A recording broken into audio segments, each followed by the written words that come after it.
Alors, je m'appelle Romain Mengel, j'ai 32 ans. J'ai un parcours assez atypique, exotique, on va dire, puisque j'ai fait des études jusqu'au bac S qui m'ont amené plusieurs possibilités. J'ai choisi de faire ensuite un BTS aménagement paysager. Donc ça vous prouve que je pars un peu à droite et à gauche. J'avais une de qualités rugbystiques qui m'ont permis d'avoir un autre parcours sportif. Et ensuite, je suis revenu vers des études plus classiques, puisque j'ai fait du management des petites et moyennes entreprises sur Tarbes, ça dépend de l'université de Toulouse. Et ensuite, je suis rentré au ministère de l'Intérieur. Et au ministère de l'Intérieur, j'y suis resté 6 ans. Moi, je m'appelle Eugénie Boussuge. Là, je suis la formation Master 1 responsable commercial au CNAM.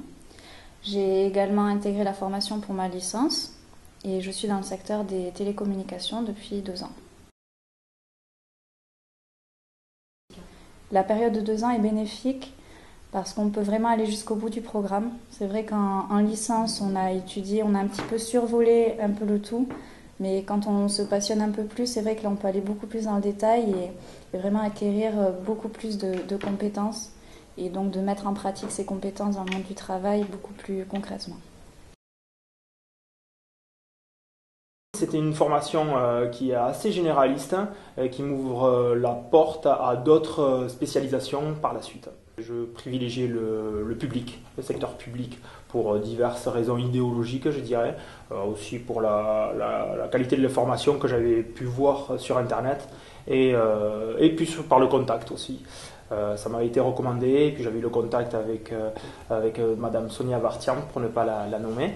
Et voilà, donc j'ai décidé d'intégrer le CNAM, surtout parce que ça me permettait d'avoir un contrat de professionnalisation, d'avoir un travail qui était rémunérateur, parce qu'à l'âge que j'avais, donc l'année dernière, 31 ans, je ne pouvais pas me permettre de ne pas subvenir à mes besoins. C'est en quelque sorte une double compétence et marketing et commercial. J'ai travaillé à 18 ans après mon baccalauréat et j'ai voulu gagner ma vie, enfin du moins concilier travail et théorie parce que c'est vrai qu'après le bac, j'en avais un petit peu marre de la théorie uniquement scolaire. Donc l'alternance parce que ça permet de concilier les deux. Difficilement, parce que des fois il m'arrive de sortir du travail jusqu'à 20h, donc mes horaires c'est jusqu'à 18h, mais bon, des fois je fais des extras qui ne sont pas rémunérés. Bon, je le prends sur moi puisque je vais être contractualisé en CDI en septembre. Donc voilà, j'ai plus de difficultés que certains autres de mes collègues qui sont en classe, puisque tout le monde n'a pas les mêmes rythmes de travail en entreprise.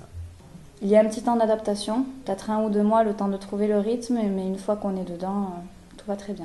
Il faut dire qu'en entreprise, je reste entre midi et deux, donc c'est vrai que pour faire tout ce qui est cours, les devoirs, je m'arrange pour tout faire dans la même journée et pour essayer d'occuper mes journées au mieux, de telle sorte à ce que le soir, quand je rentre chez moi et le week-end, je sois tranquille et je n'ai pas à travailler plus que ça. Oui, surtout ce type d'alternance, je ne vous cache pas, parce que plusieurs écoles proposent différentes formules d'alternance. Moi, celle-là me convient très bien, parce que nous avons 3 jours en entreprise du lundi au mercredi, et je peux faire de suite le lien avec les cours théoriques. Je trouve ça mieux, parce qu'en BTS, j'ai été 2 semaines. Et c'est vrai que quand on a 2 semaines d'entreprise, pour se remettre au cours, c'est assez difficile de reprendre là où on s'était arrêté. Et en entreprise, c'est la même chose. On ne peut pas terminer un projet ou mener un projet de A à Z, car on est toujours coupé par une période de cours. Une entreprise de prestation de services positionnée sur les métiers de niche, c'est dans l'ingénierie. Donc vous avez un cycle en V, et mon entreprise intervient dans la descente du cycle en V. Donc c'est une entreprise de support qui fait de la sous-traitance ou du conseil pour des entreprises qui sont positionnées dans le secteur de l'aéronautique, du ferroviaire et de l'automobile et du spatial principalement. Je suis actuellement dans la société Newtech Interactive, une société de télécommunications. Ce n'est pas un opérateur mobile comme les 3 principaux, mais donc ça va de la création de services audiotel à la promotion de ceux-ci donc dans ce secteur-là des télécommunications.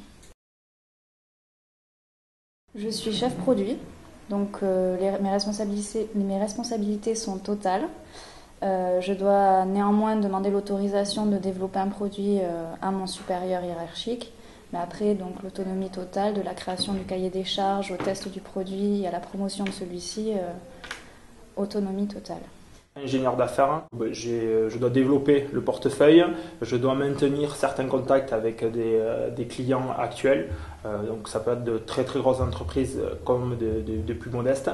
Donc voilà, je dois développer l'activité commerciale, je participe au recrutement aussi avec un œil qui est bien évidemment différent de celui des ingénieurs techniques. Je suis d'abord allé vers le monde de l'entreprise et ensuite j'ai fait la démarche d'aller vers les écoles. Donc parce qu'il était plus stratégique d'avoir une entreprise qui nous finançait la formation plutôt que l'inverse. Donc j'ai été sur Internet. Je suis allé tout simplement consulter les sites Internet en tapant sur Google contrat de professionnalisation ou alternance et il se trouve que j'ai trouvé cette entreprise-là. Je me suis d'abord rendue sur la Chambre du commerce et de l'industrie. Il y a beaucoup d'entreprises qui sont présentes et qui recherchent des apprentis. Après également, c'est de la prospection et se rendre sur place et distribuer les CV le plus possible. Et après, l'école m'a aidée en dernier recours quand je n'ai abouti à rien. Rechercher une entreprise, je dirais pas que c'est difficile, mais il faut s'y donner vraiment à fond. Et il faut pas lâcher prise, il faut toujours persévérer. Parce que c'est vrai qu'après un grand nombre de refus, beaucoup baissent les bras, mais il y a toujours une entreprise qui, au dernier moment, est prête à vous accueillir.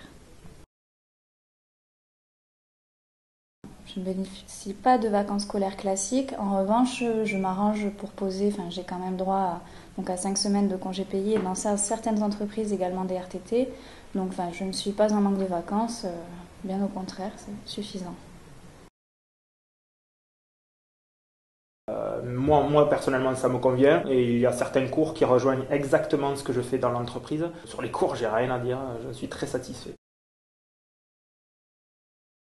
Il n'y a pas que des professionnels, on a des intervenants qui sont américains, il y en a un qui est américain qui nous fait des cours en américain, et ça je trouve qu'il nous apporte surtout moi je vois qu'il apporte la vision américaine des choses, le leadership, la niaque, et donc moi qui ai des idées un peu moins libérales que lui, bon, c'est bon d'avoir un autre regard pour pas rester sur ses acquis et ses positions. L'enseignement est beaucoup plus vivant et les enseignants sont proches de nous et ne sont pas là uniquement pour nous inculquer de la théorie. Ils parlent notamment beaucoup de leurs expériences passées, de leurs expériences présentes et nous donnent beaucoup de conseils pour notre vie professionnelle justement. Ils ne sont pas juste là à nous apprendre les fondements du marketing, du management et du commerce. Ils nous donnent même des petits tuyaux pour notre métier et nous demandent souvent nos ressentis et tout ce qui va avec. Alors moi c'est une bouffée d'oxygène au niveau professionnel puisque je change complètement de tout dans la semaine. Donc oui, moi ça m'apporte que du positif. Au niveau professionnel, déjà des compétences sur le terrain parce que la théorie ça aide, mais c'est vrai que si on ne l'applique pas à la réalité, il y a des choses qui sont quand même différentes. De l'expérience, même au niveau de mon CV, je pense que ça va pouvoir m'ouvrir beaucoup plus de portes ensuite. Et au niveau personnel, déjà de me rendre compte de ce qu'est le monde du travail et donc de m'enrichir des expériences des autres et des différentes entreprises et également me conforter dans le choix que j'ai fait sur le domaine dans lequel j'étudie et je travaille.